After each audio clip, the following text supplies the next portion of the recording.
ओम शांति। आज प्यारे मीठे बाबा की मुरली मंथन की डेट है 18 मार्च 2025। आज मीठे बाबा अपने बच्चे से कह रहे हैं, इस समय तुम्हारे यह जीवन बहुत बहुत अमूल्य है, क्योंकि तुम हद से निकल बेहद में आए हो। तुम जानते हो हम इस जगत का कल्याण करने वाले हैं। सुना, अभी हमें अपने जीवन की वैल्यू हो गई है कि हमारा जीवन यूं ही नहीं है, हाँ, कि बस जन्म लिया और चले गए। हम हद से निकलकर बेहद में आने वाले हैं। हम दुनिया को भगवान से मिलाने वाले हैं। हमारे द्वारा ही ये नरक स्वर्ग बनने वाला है, जगत का कल्याण करने वाले हैं। कितनी कितनी बातें हैं, अगर हम सोचते जाएं ना तो फिर निकलते जाएगा कि हम किस लिए अवतरित होकर यहाँ आए हैं। कितनी वैल्यूबल है हमारा ये जीवन, और उस जीवन में हम अब क्या कर रहे हैं। हम अपना जीवन वेस्ट तो नहीं कर रहे हैं, इस पर ध्यान देना है। प्रश्न, पिता के वर्षे का अधिकार किस पुरुषार्थ से प्राप्त होता है? भगवान के वर्षे का अधिकार किस पुरुषार्थ से प्राप्त होता है? उत्तर, सदा भाई भाई की दृष्टि रहे। तो सदा भाई भाई की दृष्टि रहे, स्त्री पुरुष का जो भान है वह निकल जाए, तब बाबा के वर्षे का पूरा अधिकार प्राप्त हो। परंतु स्त्री पुरुष का भान व यह दृष्टि निकलना बड़ा मुश्किल है, क्योंकि दिख रहा है आंखों से तो स्त्री का चोला दिख रहा है, पुरुष का चोला दिख रहा है, इसे भूलना तो बहुत मुश्किल है। इसके लिए एक ही अभ्यास करना है कि हम सब आत्मा हैं, और आत्मा का कोई रूप रंग साइज नहीं होता। आत्मा सब एक बराबर है। हाँ, शरीर जो मिलता है उसका रंग रूप साइज, रूप काल सब अलग हो सकता है, लेकिन आत्मा का साइज और रूप भगवान ने एक ही बनाया। और आत्मा है मेल, आगे बाबा ने बताया आत्मा मेल है, इसलिए आत्मा पुरुष है। तो हम सब आत्मा रूप में क्या हुए? भाई भाई।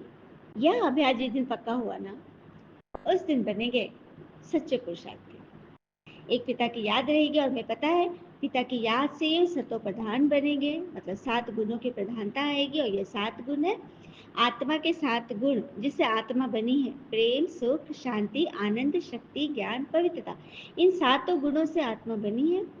और उस गुण की जब प्रधानता हो जाएगी 100%, मतलब भरपूर रहेंगे, तब हम बनेंगे सतो प्रधान। और सतो प्रधान बनने वाले बच्चे ही मुक्ति, जीवन मुक्ति का वर्षा पाते हैं, मतलब उनको इसका फल मिल जाता है।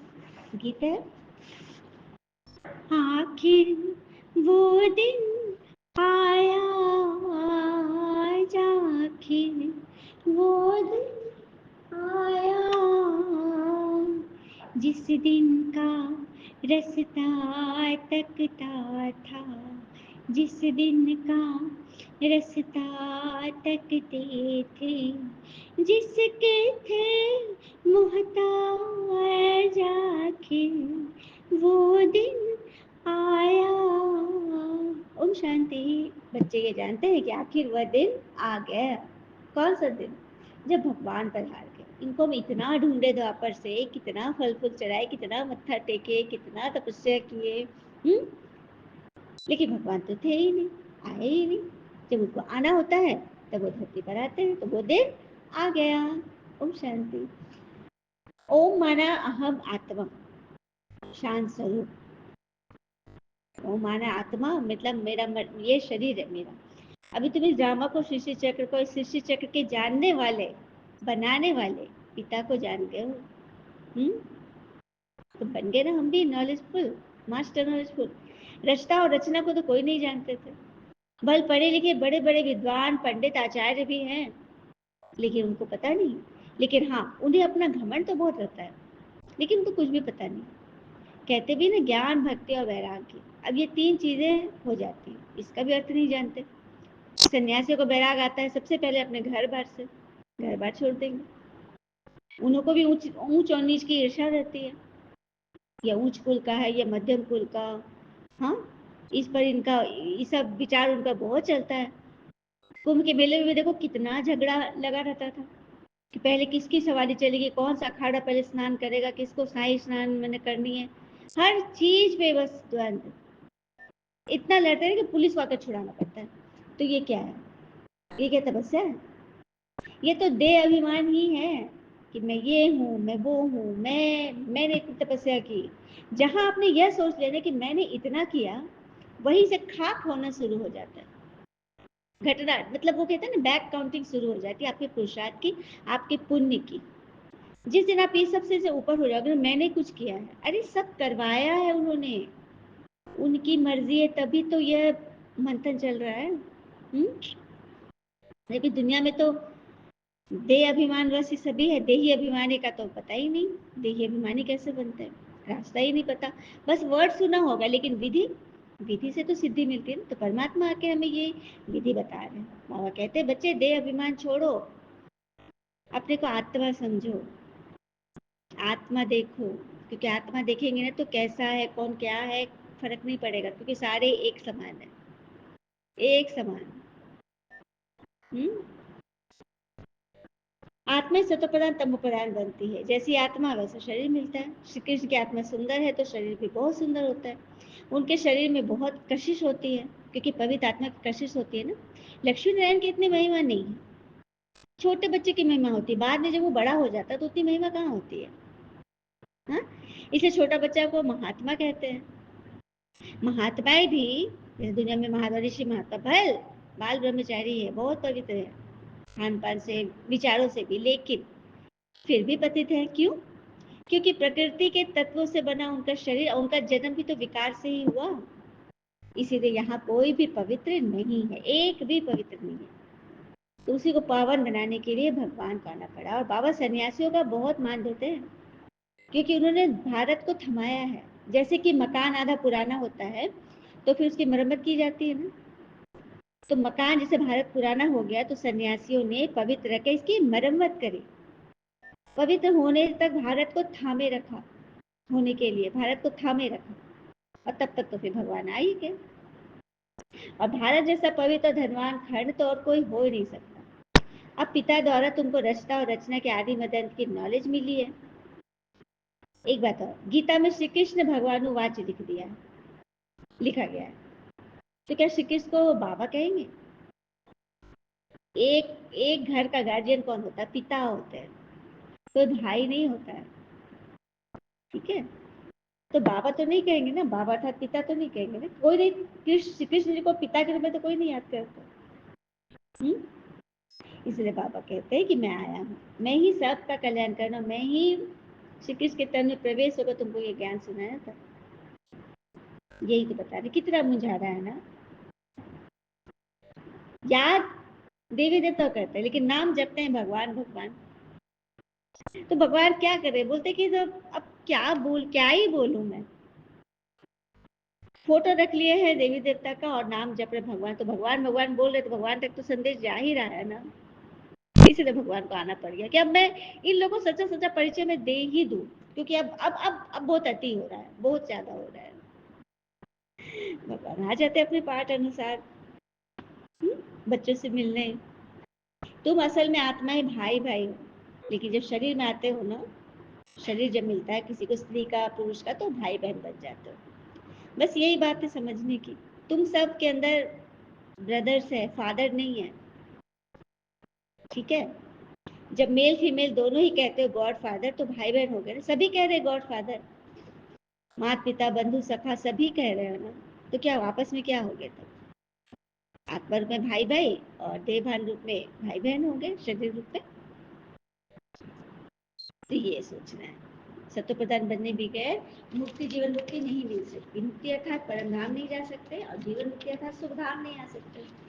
जीवन रहते मुक्ति, शरीर है लेकिन मुक्त अवस्था में, स्वच्छंद अवस्था में, खुशनुमा। ठीक है, ये बात है।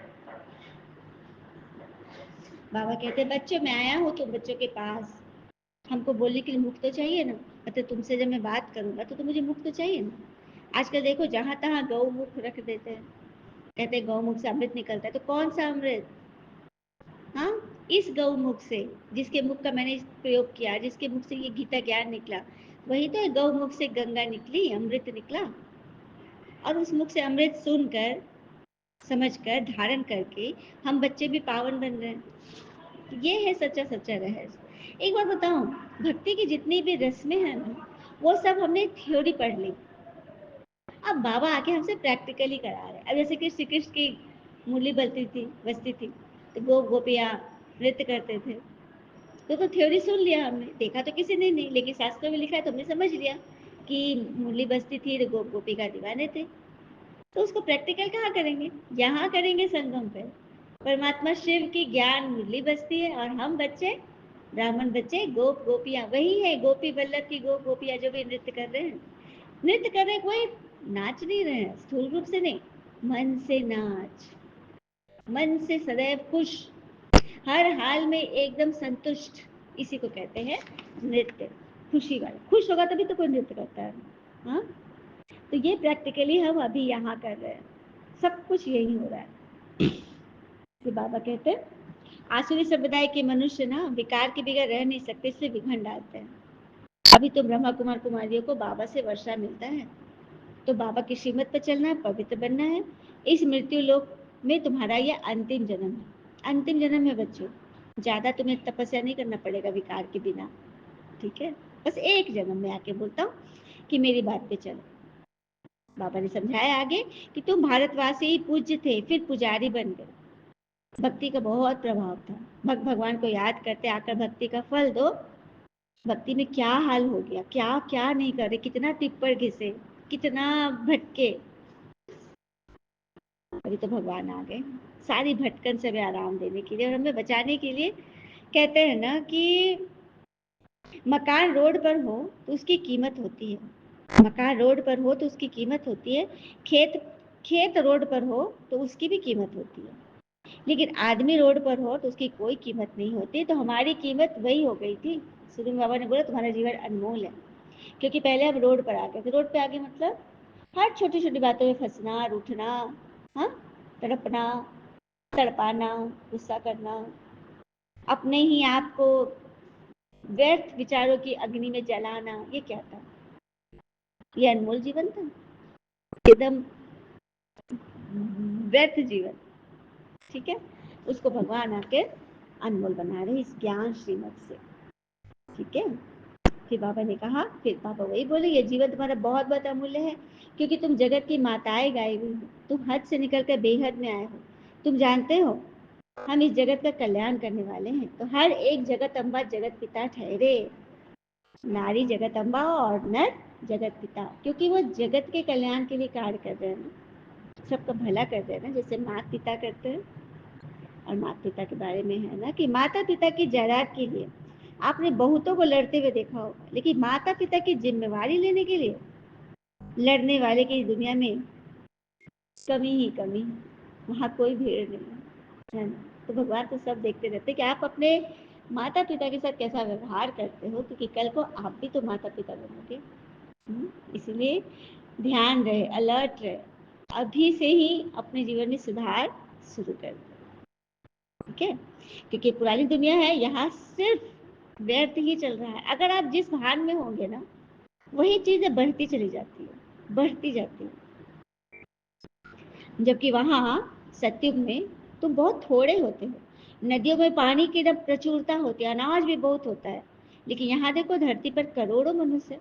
वहाँ की धरनी शुरू होती है सिर्फ 9 लाख से, सिर्फ 9 लाख लोग।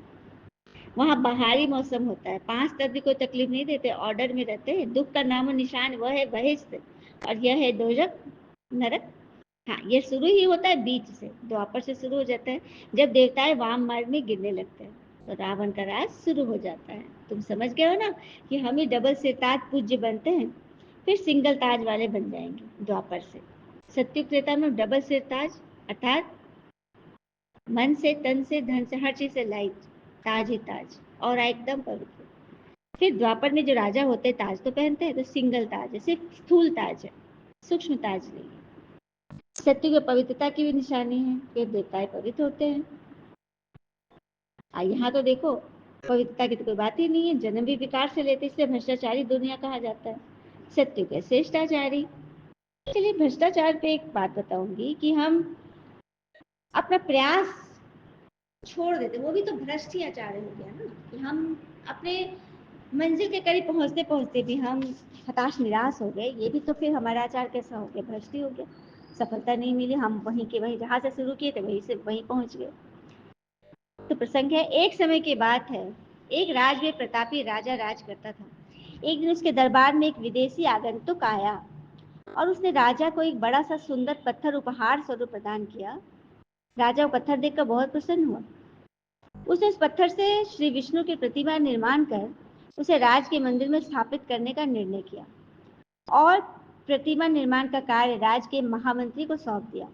महामंत्री गांव के सर्वश्रेष्ठ मूर्तिकार के पास गए और उसे वो पत्थर देते हुए बोले, महाराज, मंदिर में श्री विष्णु की प्रतिमा स्थापित करना चाहते हैं। 7 दिवस के भीतर इस पत्थर से श्री विष्णु की प्रतिमा तैयार कर राजमहल पहुंचा देना। उसके तुम्हें 50 स्वर्ण मुद्राएं दी जाएगी। 50 स्वर्ण मुद्राओं की बात सुनकर मूर्तिकार तो खुश हो गया और महामंत्री के जाने के उपरांत प्रतिमा का निर्माण कार्य प्रारंभ करने के उद्देश्य से अपने औजार निकाल लिए। अपने औजारों में से उसने एक हथौड़ा लिया और पत्थर तोड़ने के लिए उस पर हथौड़े से वार करने लगा, किंतु पत्थर जस का तस रहा। मूर्तिकार ने हथौड़े से कई बार पत्थर पर वार किए पर पत्थर नहीं टूटा। 50 बार प्रयास करने के उपरांत मूर्तिकार ने अंतिम बार प्रयास करने के उद्देश्य से हथौड़ा उठाया, किंतु यह सोचकर हथौड़े पर प्रहार करने के पूर्व अपने हाथ खींच लिया कि जब 50 बार करने से पत्थर नहीं टूटा तो अब क्या टूटेगा। वो पत्थर लेकर वापस महामंत्री के पास गया और उसे यह कहकर वापस कर दिया कि इस पत्थर को तोड़ना नामुमकिन है, इसलिए इसे श्री विष्णु की प्रतिमा तो बन ही नहीं सकती। महामंत्री को राजा का आदेश हर स्थिति में पूर्ण करना था, इसलिए उसने श्री विष्णु की प्रतिमा निर्मित करने का कार्य गांव के एक साधारण से मूर्तिकार को सौंप दिया। पत्थर लेकर मूर्तिकार ने महामंत्री के सामने ही उस पर हथौड़े से प्रहार किया और पत्थर एक ही बार में टूट गया। पत्थर टूटने के बाद मूर्तिकार प्रतिमा बनाने में जुट गया। इधर महामंत्री सोचने लगा, काश पहले मूर्तिकार ने एक अंतिम प्रयास और किया होता तो वो सफल हो गया होता, क्योंकि 50 स्वर्ण मुद्रा के हकदार वो बन जाता। तो क्या हम भी अपने जीवन में ऐसी परिस्थितियों में से दो चार होते रहते हैं ना।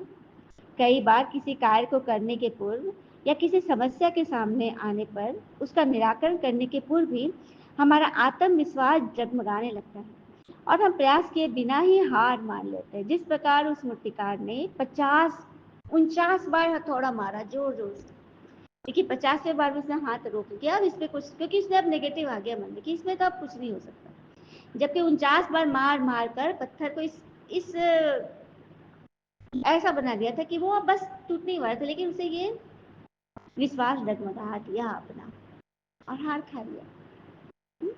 तो कई बार हम एक दो प्रयास में असफल होने लगते हैं तो अपना प्रयास छोड़ देते हैं, जबकि हो सकता है कुछ प्रयास और करने का कार्य पूर्ण हो जाता है, समस्या का समाधान ही हो जाता और हम मालामाल हो जाते हैं।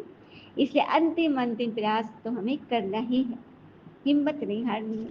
तो भगवान की ज्ञान को सुनना, उसे धारण करने में हिम्मत नहीं हारना है और डटे रहना है। ठीक है, बाबा जी कहा, बाबा तो बच्चों को पढ़ाते हैं कि डटे रहो, बढ़े चलो बढ़े चलो।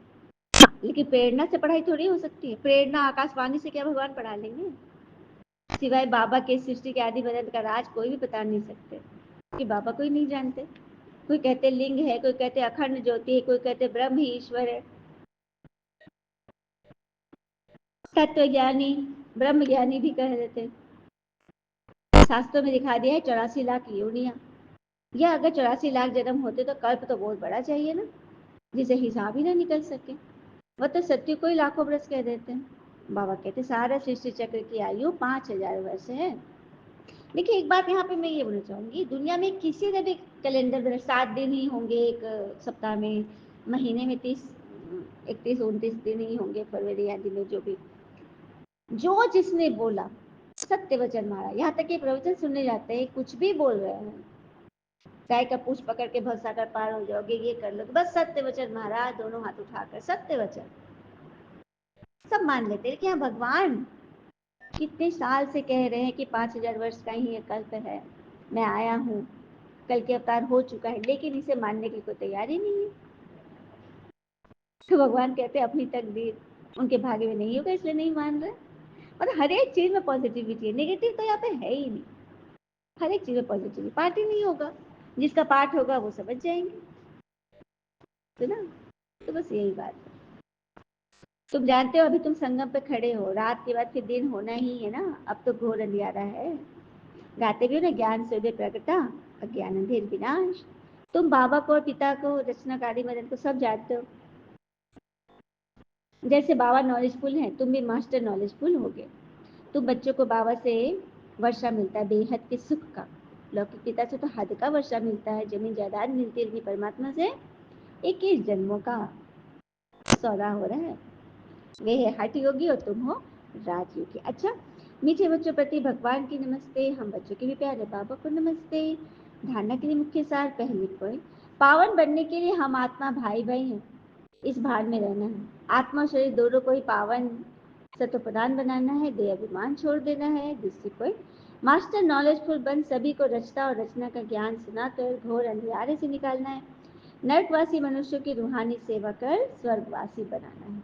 वरदान है, मास्टर ज्ञान सागर बन, ज्ञान की गहराई में जाने वाले अनुभव रूपी रत्नों से संपन्न भव। मास्टर ज्ञान सागर बन, ज्ञान की गहराई में जाने वाले अनुभव रूपी रत्नों से संपन्न बने। जो बच्चे ज्ञान की गहराई में चले जाते हैं वे अनुभव रूपी रत्नों से संपन्न बनते हैं। एक है ज्ञान सुनना और सुनाना, दूसरा है अनुभवी मूर्त बनना। अनुभवी सदा अविनाशी और निर्विघ्न रहते हैं, उन्हें कोई भी हिला नहीं सकता। अनुभवी के आगे माया की कोई भी कोशिश सफल नहीं होती। अनुभवी कभी धोखा नहीं खा सकते। तो अनुभवी आज की कहानी क्या बताई कि अपने प्रयास में कभी भी हताश निराश नहीं होना है, बस करते जाना है अंतिम दम तक, तो जीत हमारे कदमों में होगी। इसलिए अपने अनुभव को बढ़ाते हुए हर गुण के अनुभवी मूर्त बनो। मरण शक्ति द्वारा शुद्ध संकल्पों का स्टॉक जमा करते चलो। स्लोगन, फरिश्ता वह है जो देह के सूक्ष्म अभिमान के संबंध से भी न्यारा है। सूक्ष्म अभिमान पता है क्या होता है? मैं ये हूँ, मैं वो हूँ, मैं फलाना हूँ, मेरे में इतना ज्ञान है, भगवान ने मुझे चुना, मैं इतनी विशेष हूँ, मैं इतने ज्ञान सुनाती हूँ। ठीक है, बहुत तरह का अभिमान है, उससे भी हमें न्यारा प्यारा बनना है। अगतिशाली सत्यता और सभ्यता रूपी कल्चर की आज की पॉइंट, संपूर्ण सत्यता भी पवित्रता के आधार पर होती है। पवित्रता नहीं तो सदा सत्यता नहीं रह सकती। सिर्फ काम विकार अपवित्रता नहीं है, लेकिन उससे उसके और भी साथी है। कामना ही सिर्फ अपवित्रता नहीं है, उसके और भी साथी है। तो महान पवित्र अर्थात अपवित्रता का नाम निशान न हो, तब परमात्म प्रत्यक्ष